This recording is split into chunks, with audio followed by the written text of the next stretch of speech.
Good day, everyone. My name is Dureyah Abrahams, and I am so honored and excited to be here today to be sharing some insight into a topic that I really hold dear and near to my heart and something that I'm very passionate about. So thank you for having me. I am a disabled studies researcher, disability studies researcher, and master's student at UCT. And I am also a tutor and presenter on this amazing course. So if my tutlings are here, hi to you and welcome to everyone else. And it's so lovely to meet all of you and thank you for having me. Today, I will be speaking about the experiences in education of children with mobility impairments. And specifically, we will be looking at the social and emotional effect of physical impairments on learners and being excluded socially. So when we speak about inclusion, we need to understand why inclusion is important. Inclusion is thrown a lot around this course. That word is our main focus, but what is the importance of inclusion? So to look at one statistic, we know that 15% of the world's population is disabled. It's a big number if you think about what it quantifies to, which is about 1 billion people. It really puts it into perspective because ironically, the disabled population is the world's biggest minority, which should show how much they need to be included because we are really lacking in diversity and we are losing out on 1 billion minds, 1 billion experiences, and 1 billion unique perspectives that is vitally important to our evolution as a human race and in education and in the classroom and in the workplace and beyond. So the importance of inclusion affects everybody's social, physical, mental, and community health. When they are included, they socially, they gain communication skills, they form bonds, they form relationships, they learn turn-taking and listening skills, and they gain self-expression and self-confidence and all other social skills as well. It also affects their physical health. You'd think if you socially include students, it only affects their social and mental health, but it actually also affects their physical health because when they are excluded from spaces and activities such as physical education in school or break time, they really miss out on that physical exercise, that activity levels, and it really affects their health when they are sidelined. Another important importance of inclusion is, mental health. We place so much importance finally on mental health of students and everyone else. But specifically looking at disabled students, their mental health really gets affected when they are not socially included or holistically included. They lack that social engagement, they lack serotonin when they engage socially, they lack that purpose, that belonging and that inclusion in community and self-identity as well. Look at the next slide. We are looking at the exclusion of students with physical impairments. When we think of being excluded when you have physical impairments, we wonder why. But it's because people with mobility impairments, they have mobility aids such as wheelchairs and crutches or walkers. They have limb differences and walking difficulties, which often impairs their full inclusion into spaces, their full range of motion, and it affects their full physical capabilities, where their peers with no disabilities can run track or can climb a jungle gym or can jump on a stage and be dramatic in drama class. These disabled students often are not included in those spaces because their full range of motion does not align with the physical capabilities that are needed for those tasks.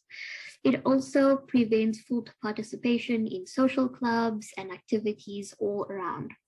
This results in exclusion in places such as break time, sports, even physical structures like we mentioned, the jungle gym or the sports field or sports days, any societies and clubs for that matter.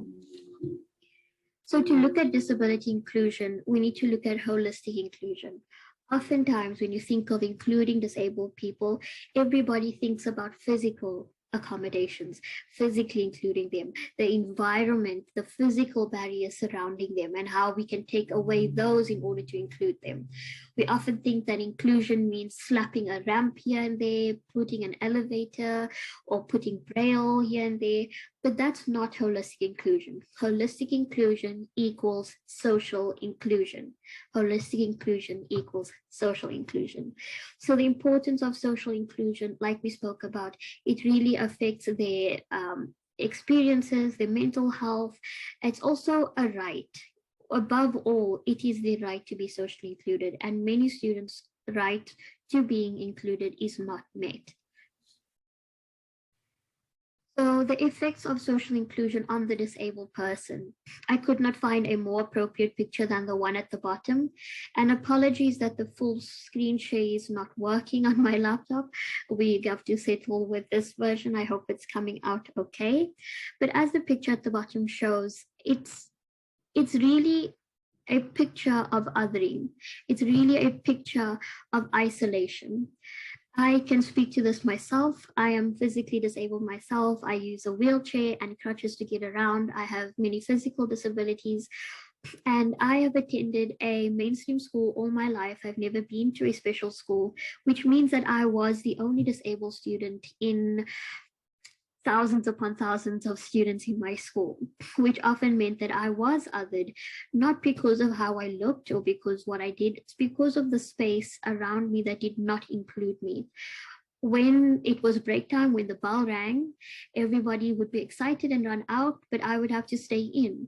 When the bell rang for PE and the teacher would rally up the classroom and we all run to the field, if I did not go to the field because it was far, I would be sitting in class and just waiting for the hour to pass or reading something. Or if I did make it to the field and really bruise up my hands walking meters and meters far, I would often be sidelined, or not often, always.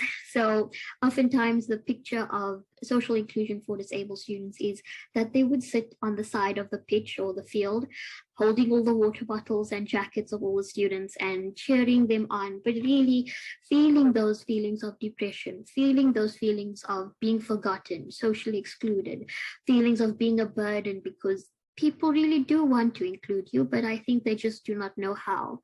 You feel that loss of friendship, that loss of social inclusion in your friends because they're all running about and enjoying themselves and you are on the outside. It's also such an inhumane thing because you are such an othered type of person in the group, and it affects your health issues as well. You really do not experience that hour of much needed physical activity because they don't know how to include you. So you experience inactivity. And when you are in classes such as drama classes or dancing classes or break time for that matter, you lose that opportunity for self-expression. When they're dancing, it's form of self-expression. When you're on the fields, form of self-expression. Break time, running about, screaming, self-expression. But when you are sitting on the outside, really bored on the outside, you lose that opportunity. We looked at the effects of social exclusion on the disabled student, and oftentimes people think to socially include the disabled person only benefits the disabled student, which is entirely inaccurate because it's the actual opposite of that.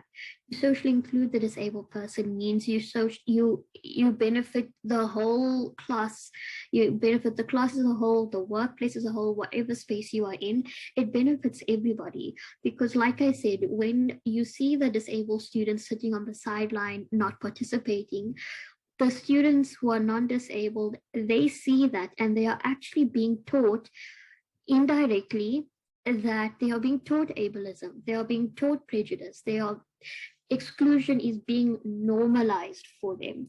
They lack awareness, they lack empathy because they are not taught how to include and why they need to include and the importance of inclusion and the importance that those students are human too. They need to be included like you included too.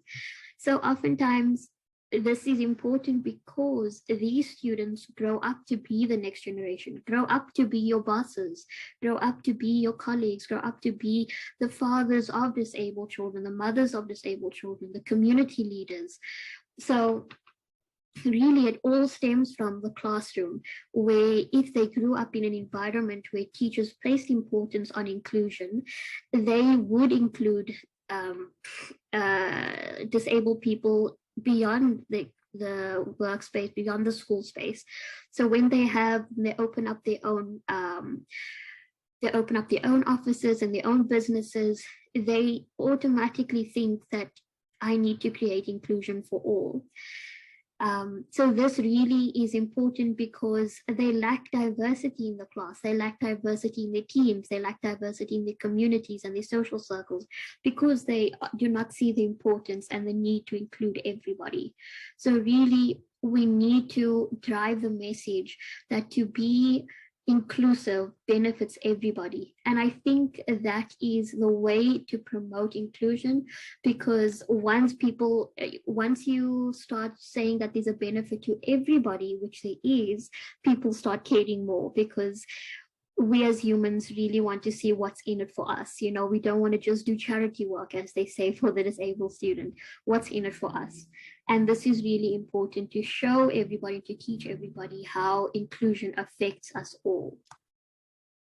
Now that we've spoken about the importance of inclusion and what the effects are of exclusion on everybody, how can we now socially include? How can we promote social inclusion? How can we practice social inclusion in our spaces?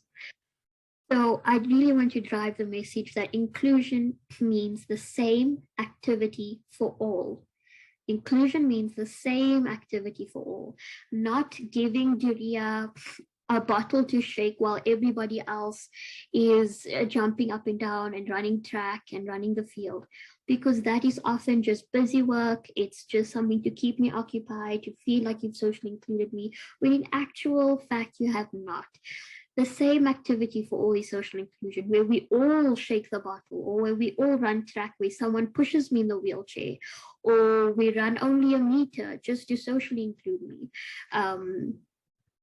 And the best way to do this is to consult the disabled student or their parents or their healthcare professionals on their capabilities. Because oftentimes we see that we give students busy work or menial, mundane tasks to keep them busy, so that you feel, okay, I've included them. I can write and have my conscience free that Dureyah did not actually sit there and pick at grass on the field while everyone was having fun. She was doing something. But actual fact, students sense that you're just giving them busy work, and it's actually more detrimental to them to give them something so boring and mundane. So we often underestimate the disabled student's capabilities. And maybe the child said, I could have run track, I could have done 2 meters and everybody else go on, but let me at least do something.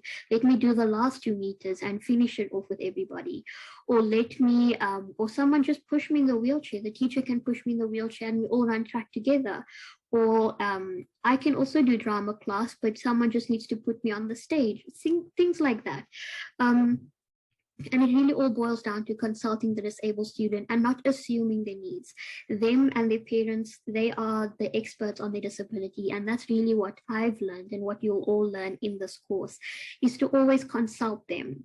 Another best thing to do is to be creative. There are so many opportunities and resources online out there. Consult other students and educators in other schools, because they've all been through it and they can share ideas.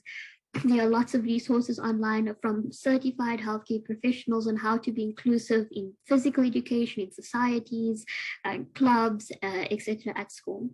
And also really driving the message that there is zero tolerance of exclusion. Luckily today, we are now in the wave of zero tolerance for bullying, and we place so much importance on mental health. We really need to put importance on zero tolerance of exclusion for disabled students.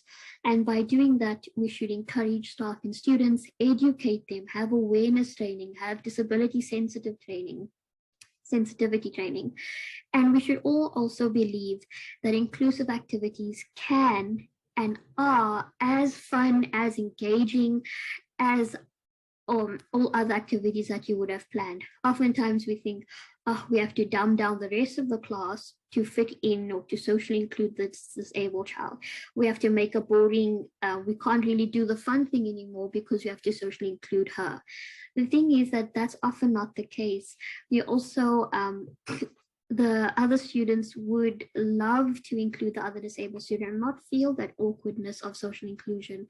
But not only that, by being creative and learning from others, you really find really great activities to socially include everybody, to have the same activity for all, where everyone benefits physically, socially, mentally, and no one has to be dumbed down to cater to anybody else, but we rather just have an inclusive activity that benefits all. So that is the end of my presentation. I just wanted to keep it short and sweet for all of you. Thank you so much for having me. And I really hope I drove some message home for you, or that we've all learned something here today. Thank you, and all the best for the rest of the course. And thank you for having me, and all the best. Bye.